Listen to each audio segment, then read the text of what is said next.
Hello everybody, and welcome to the video where I take a look at all of the light novels that we're going to be picking up next month, that being the month of March 2018.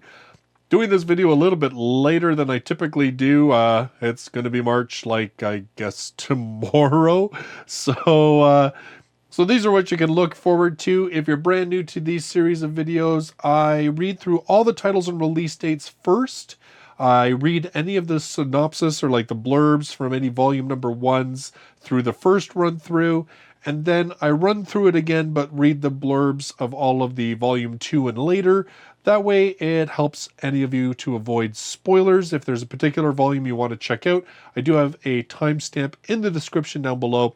As well, I do have the release dates as well as affiliate links for Amazon and the book depository in the description down below. So if you want to pick up any of these titles, you can use those links. It makes me a couple of pennies, so that just helps me to keep the channel going. So starting right away on March 1st of 2018, we have volume number 2 of Walking My Second Path in Life. Now this one from J Novel Club. It is a series about a princess who, through some odd life circumstances, finds herself in dire straits, and so she decides to pretend to be a boy so that she can become a knight. Now, I've heard some really positive things about this book, and I do actually own volume number 1. It's on my iPad waiting for me to read it, and I'm hoping to do that within the next couple weeks. To try and at least get the first volume read, but as I said, I've heard some very good things about this series. I'm looking forward to checking it out. On March 4th, also from J Novel Club, we have volume number 10 of Invaders of the Rokujouma. Now, this series, of course, very comedic series with lots of harem hijinks, and I have heard from quite a number of you about how good this series gets, particularly as it starts getting later into the series. I've only read the first volume, so I am so woefully behind that I will probably never ever get caught up. But it's too bad, because like I said, I've heard a lot of good things about this series. J-Novel, though, they've been pumping out like a volume a month on these, which makes it even harder to try and keep up. But if you get hooked on this series, there's lots to read. On March 6th, we have volume number 5 of Infinite Dendrogram. Again, another J Novel Club title, one that I've read the first 3 volumes for. I have not read volume 4 yet, which I really need to, because this is a really cool series, all about a virtual reality MMO. I know it seems like it's been done to death, but this one has a couple of very unique sort of hooks to it. Don't want to get too deep into it. If you want to know more, feel free to watch my videos on the series.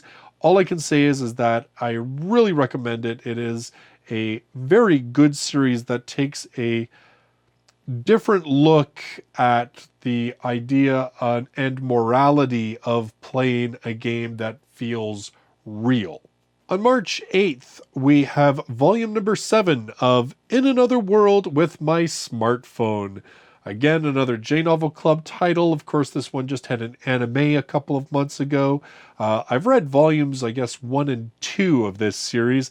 It's cute. It's a very much like heart on its sleeve. One of those series that really has no hesitation about doing just about anything and everything. Like, it's done fantasy, it's done mecha, it's done invaders from other world. Like, it's all over the place.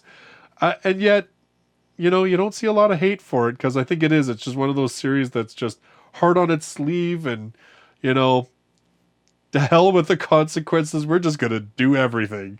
One of those series that I keep looking at that I'm like, you know, I should try and read some more of that, because it was fun. I did enjoy it, actually.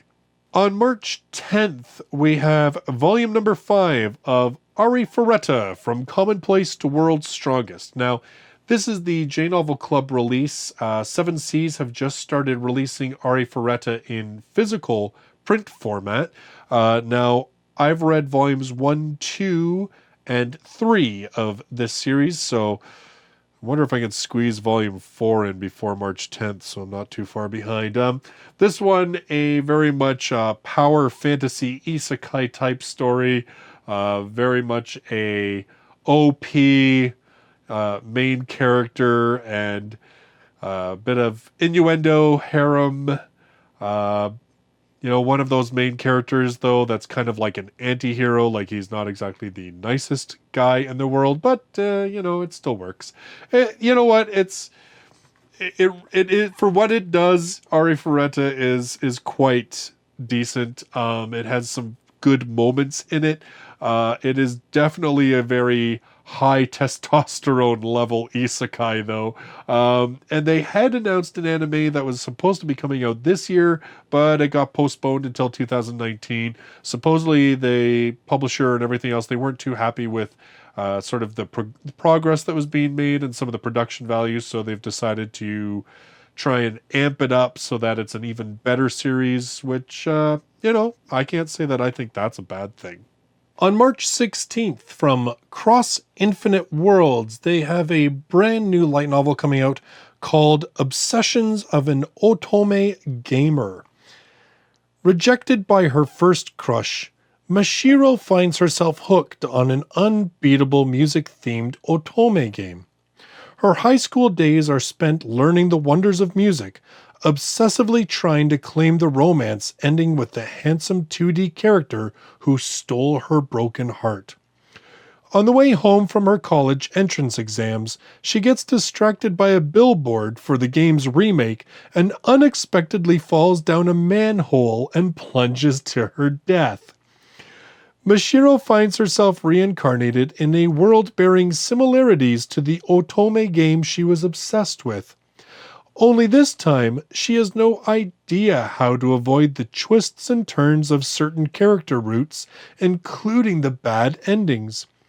Now, as a 7-year-old, she decides to walk the path of a pianist to embrace the musical world to its fullest. But no matter where she turns, she just can't seem to escape triggering events and getting involved with troublesome yet handsome characters. Does Mashiro have any choice in where her new life will take her? Or is she en route to a horrifying ending manipulated by the original game world? Find out in this exciting shoujo light novel series that follows Mashiro's life from elementary through high school. And just like an Otome game, it will give readers the chance to choose which hero she ends up with and how their story unfolds in volumes focused on their route. That's kind of cool. So it's like a choose your own adventure? I'm kind of really curious about how that's going to work. That sounds kind of neat. Well, that's coming out on March 16th. On March 18th, also from J Novel Club, a brand new series, this one, volume number 1 of The Master of Ragnarok and Blesser of Einherjar. Yuto Suo gets more than he bargained for when he joins his childhood friend Mitsuki Shimoya in testing out an urban legend. When he uses his phone to take a picture of himself with the local shrine's divine mirror, he is whisked off into another world, one heavily steeped in the lore of the old Norse myths. Using his knowledge gained from school and from his solar-powered smartphone, that's convenient, he has the chance to bring the Wolf Clan, the same people who cared for him, to prominence, all while earning the adoration of a group of magic-wielding warrior maidens known as the Einherjar. On March 20th, we have volume number 10 of The Rising of the Shield Hero. Now, this is a series that you can look at my shelf and see I've read 7 volumes of it, so I'm 2 volumes behind, soon to be 3. Again, this is an isekai series about a man named Naofumi. I mean, he's a man. He's late 20s. He's a college student. Early 20s, I guess. Late teens, early 20s. Whisked away to another world. Now, this was one of the first series, though, where he is summoned as a hero, but through a variety of circumstances, it gets treated as an outcast and a criminal and is very much left up to his own devices to try and survive. And it created a interesting main character who was angry and bitter and really was kind of an anti-hero in that he really would break any social taboos if it helped him survive. However, he did have enough good points that he was still a somewhat likable character. A really kind of cool series. Now, again, I've fallen behind, but I wouldn't take that to be my opinion of the series. I actually really enjoyed it. It's just I keep falling behind on everything. On March 23rd, from J Novel Club, we have Oni Vengeance. Now, Oni, of course, J Novel Club released in January. Now, I can't remember, guys. Did we decide this was based on a video game? I know there's been like a live action movie on this. There's been like a video game. There's been other media on this, but basically it's like a haunted house. Kids get trapped in it and then get hunted by this monster kind of thing. And this is the second book in that series. I haven't read Oni, the first book, yet. I did read their other game-based one of Yume Nikki, and it was actually really cool. I should have checked this one out too, but I just, again, haven't gotten around to it yet. I'm still reading books from December. On March 26th, from J Novel Club, we have volume number 7 of I Saved Too Many Girls and Caused the Apocalypse. Now, this is a series, I read the first volume. It was cute. It had some kind of neat ideas, but again, it's just one of those series that I kind of made the choice not to keep reading. Basically, it's about a boy who finds out that his family, you can call it, I don't know, a curse, blessing, whatever, is to pretty much just constantly, inadvertently find themselves having to save damsels in distress. So you have a series with an ever-growing harem, but it kind of takes a look at that whole harem aspect of, so if you save enough girls and they happen to be powerful enough and they all fall in love with you and they start fighting over you, it might just end reality. Again, it was kind of this cute idea of taking harems to like an absolute extreme. One of those series, again, like, I wish I could read faster. I wish I had more time, and I wish I could read faster. Life would be so much better. On March 27th, we get Yen On's releases. They are like J-Novel releases all through the month, which is kind of cool, actually. But Yen's dumping everything down at March 27th. So first off, they have volume number 9 of Durarara. This one, of course, the sort of like urban fantasy, a much grittier, more like about gangs and stuff, but at the same time mixing a lot of supernatural elements into it. A series that I've enjoyed, but I, again, have shocking fallen behind on. Also from Yen On, they have volume number 7 of The Irregular at Magic High School. This one, I dropped it after the second volume. And I think, honestly, and I'm not slagging on the series, I think, honestly, most of the reason that I dropped it was because I watched the anime, and I didn't mind the anime, but I just found the books hard to get into when I already knew what was going on, It's one of those series that I think that the writing wasn't really to my taste, and that there was just too much exposition about how the magic worked in places that it felt like it was interrupting the action. At least that was my initial impressions of it. Again, like I said, I liked the anime for it. I really think I probably would have liked the books better if I hadn't watched the anime. That's my feeling on it. But at this point, I don't really have any plans to pick it back up because, like I said, there's already a bunch of series that I would like to read that I'm not because I just don't have enough time. Also, we have volume number 3 of Magical Girl Raising Project. Now, I will just say ahead of time, there's no synopsis for this. I don't know why. Just every now and then, Yen On doesn't post a blurb for a book. They just post like the first volume's blurb or whatever, the most recent volume. It was really weird. Anyway, there's no blurb for it. I will say it's the second part of a 2-part story that started in volume number 2. Cho and I from EnglishLightNovels.com She and I wrote an article sort of speculating about what we might find out in volume number 3, because volume number 2 basically has a bunch of magical girls locked in a game where you can die in the game, and it's a lot more of a mystery. It's not as like an open battle royale where it's everybody's killing everybody and you know who killed who, like we saw in the first volume. It's a very, very different take on the situation, and left a lot of kind of cool mysteries to talk about. So we wrote a whole article trying to figure out what was going to happen in the next volume and try to answer those mysteries. So I'm really excited actually about volume number 3. I want to like see which of us got it right, or if Cho and I were both completely wrong.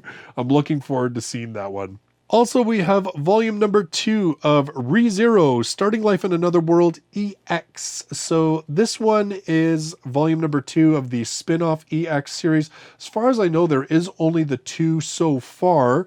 Volume number 1 took a look at Ferris and Krush and kind of took a look at their history from when they were kids up until just the beginning of the main series, just to kind of give you some backstory on why Krush had the ideas that she did, why her and Ferris's relationship is so close.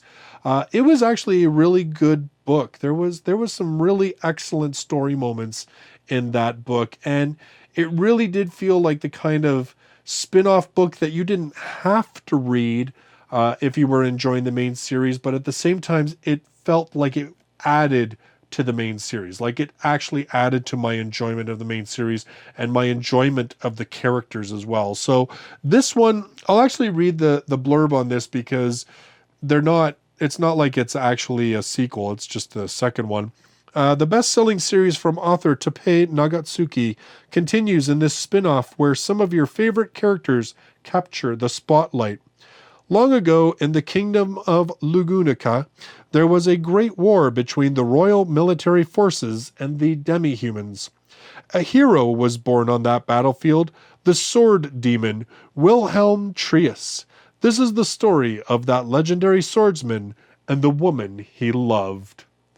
So, of course, like I said, it is a series that's just taking a look at these side characters and fleshing them out more and giving you more of an idea of who they are, how they became the way they are when we meet them in the main series.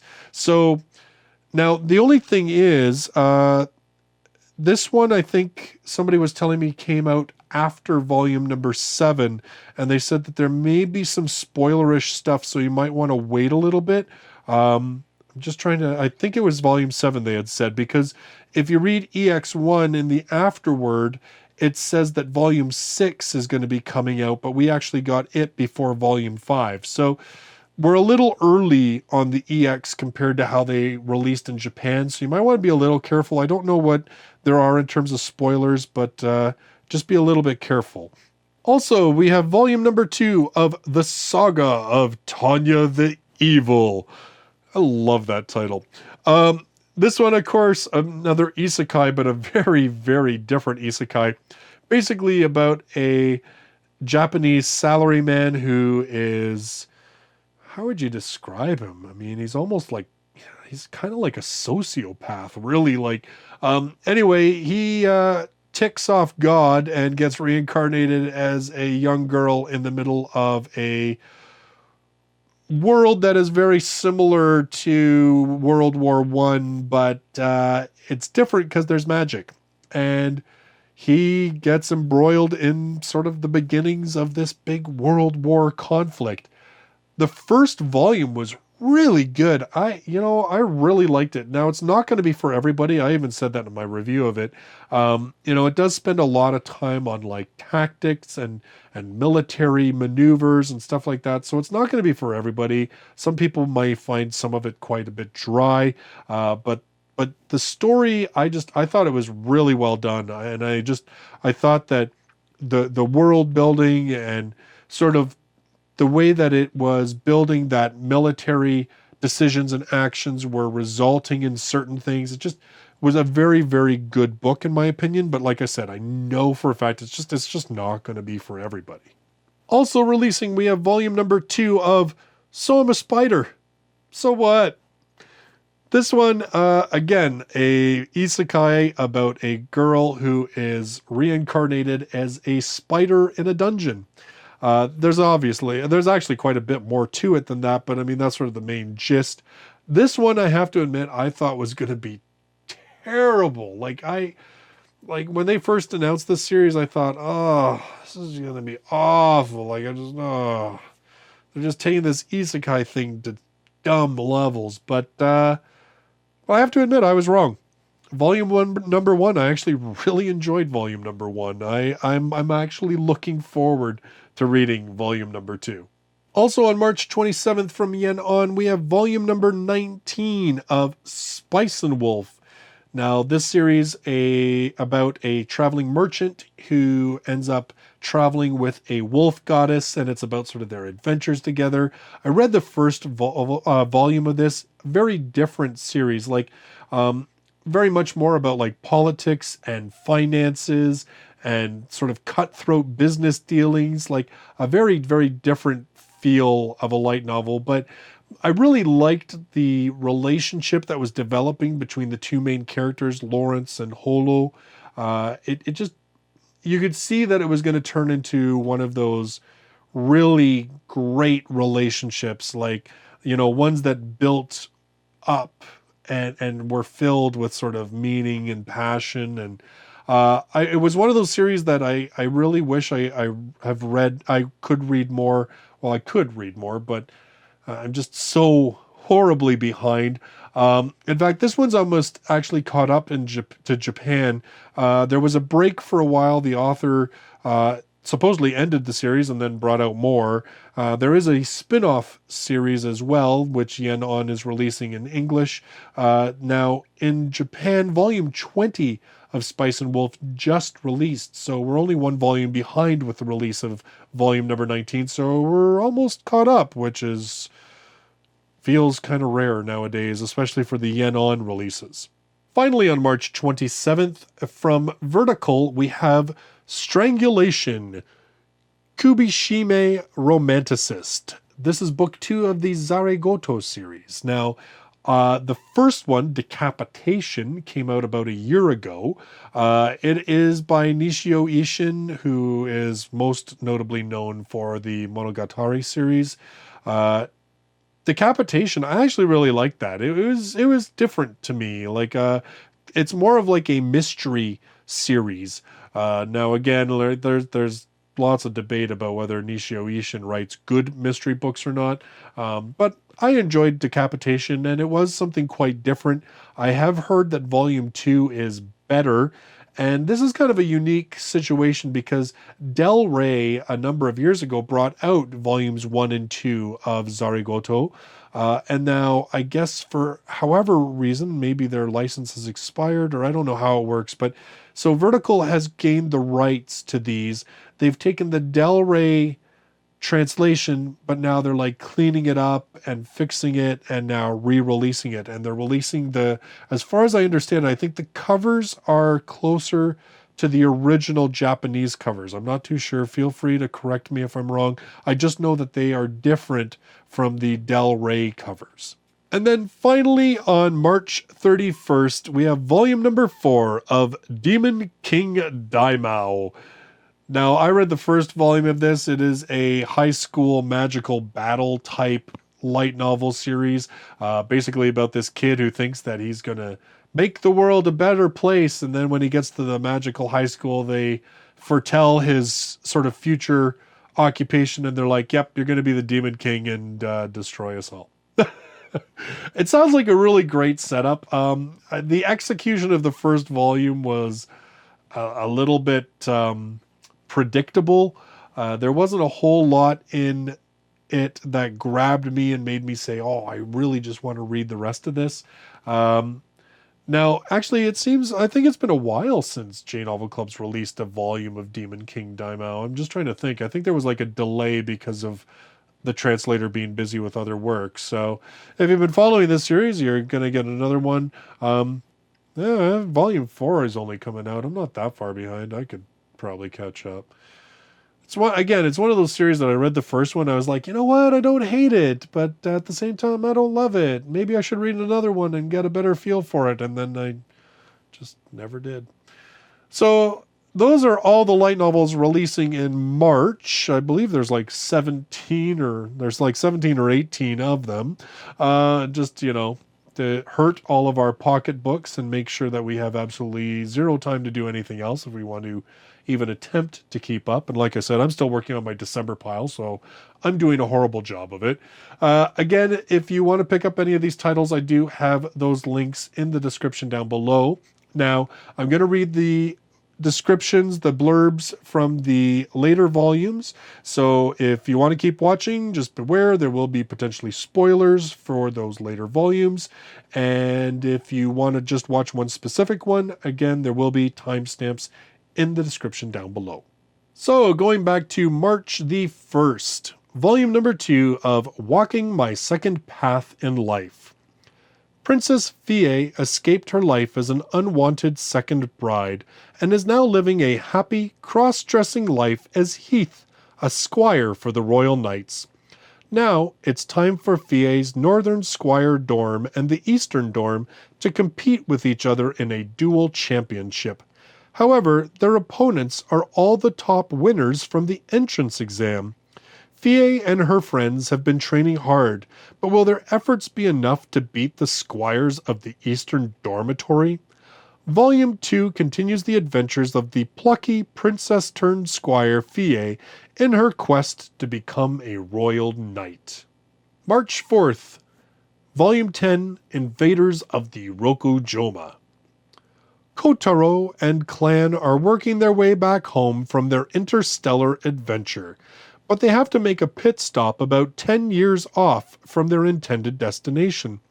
As luck would have it, they encounter a young girl right after they land. Worried that she might have seen their spaceship in action, Kotaro decides to dig a little deeper. Things take an unexpected and heart-wrenching turn, however, when he realizes he has more in common with this girl than he initially thought. March 6th, Volume 5 of Infinite Dendrogram. Thanks to Ray and his allies, the chaos in the City of Duels is gradually abating. However, Giga Professor Franklin is far too obsessed with victory to let it end so easily. "Plan C!" he cries, as he plays yet another ace up his sleeve. But as Franklin stands proud watching Gideon, and the kingdom with it, face utter destruction, a certain man moves out to show the Giga Professor the true meaning of the word. March 8th, Volume 7, In Another World with My Smartphone. 16-year-old Mochizuki Toya has it all. Grand Duke of an upstart nation, inventor of goods ranging from hula hoop to caramelized popcorn, administrator of Babylon, and pilot of the anti-phrase frame gears. The Western nations love him, but darker machinations unfurl in the Far East. Yulong, the glorious Empire of Heaven, regards Toya with envious eyes, brazen enough to send assassins into Brunhild. To make matters worse, the mysterious young girl known as Sakura seems to have a connection with these dark assailants. In the background, dark forces gather. Something big approaches. Something far greater than anything Toya has ever faced before. Brace yourself for a tale of swords, sorcery, and absolute calamity. March 10th, Volume 5 of Arifureta, From Commonplace to World's Strongest. With the addition of Kaori into their party, Hajime and his friends make for Miu's hometown, the coastal city of Erisen. While crossing the Gruen Desert, they save a young Ankaijin man, Bize, from a sandworm attack. Apparently, he was searching for a cure to the mysterious disease that has struck his people. His travels led him to conclude that a mineral known as still rock held the key to saving his country, but it can only be found inside the Grand Gruen volcano, a labyrinth far too dangerous for most. Hajime agrees to help Bize procure some, and the party begins their quest to conquer yet another labyrinth. But along the way, they meet a most unexpected foe. March 20th, Volume 10, The Rising of the Shield Hero. Finishing the battle with Kyo, Naofumi and his friends return safely to their world. The Queen of Melromark wishes to reward Naofumi for saving the world from the spirit tortoise. Then, can I have my own land? After thinking about what he could do for his friend and partner, Raphtalia, Naofumi decides the best thing for their future would be the establishment of their own settlement, and he decides to build it on the ruins of Raphtalia's old hometown.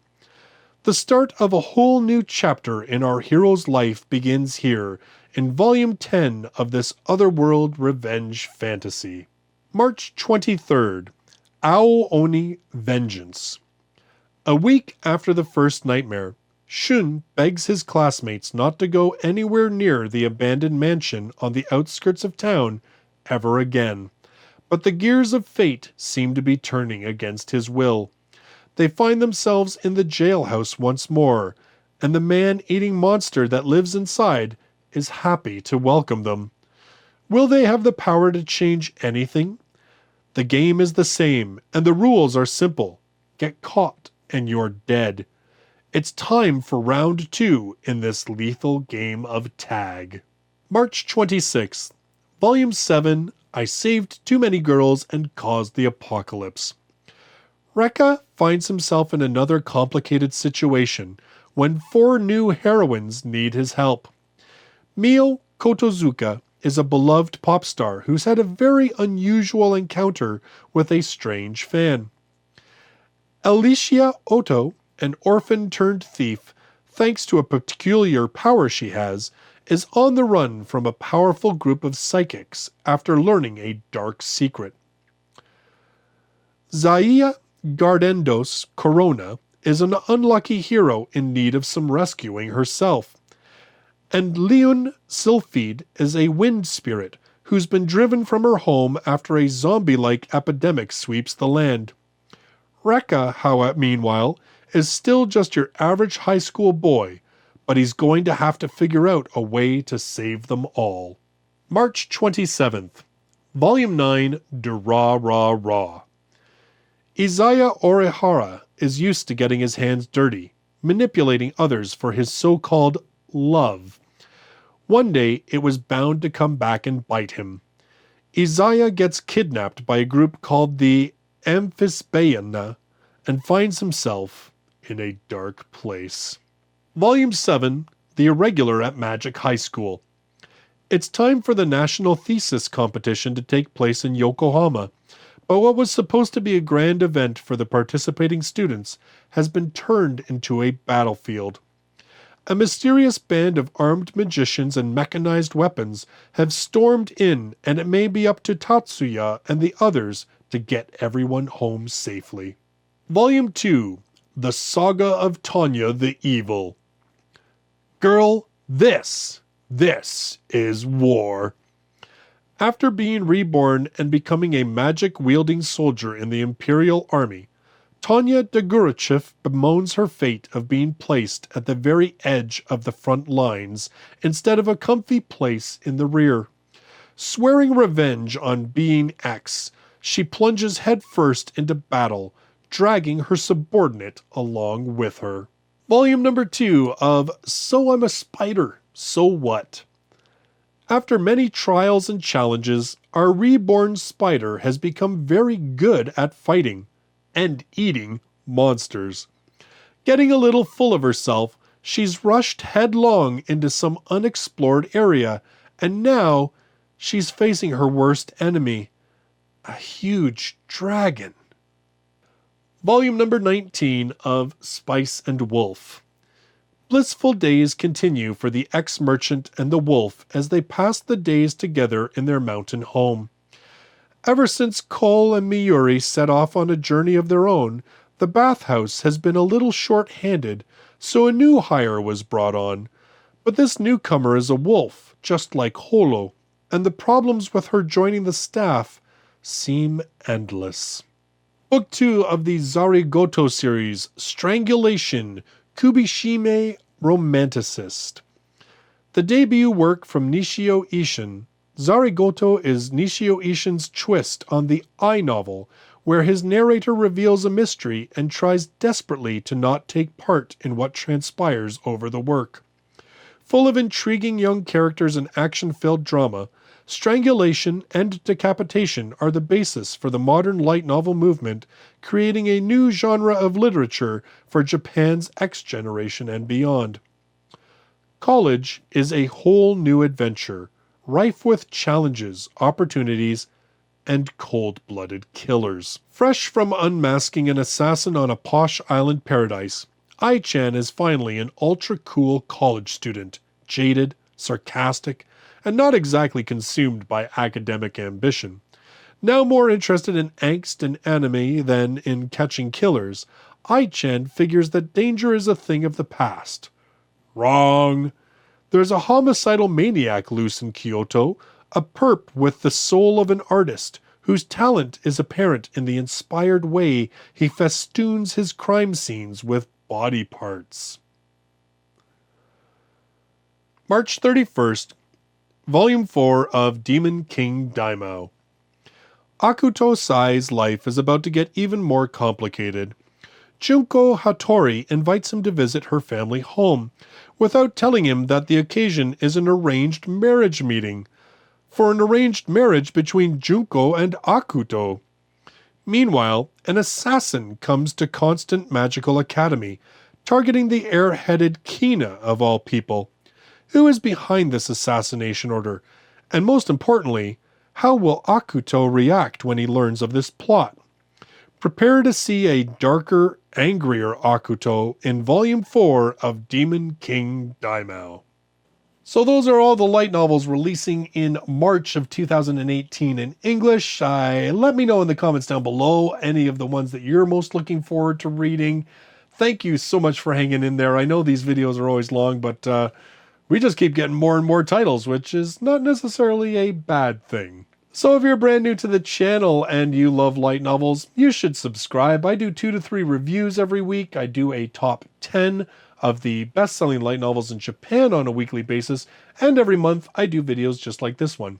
Thank you so much for joining me in this video, and I look forward to seeing you in the next one. Till then, bye-bye for now.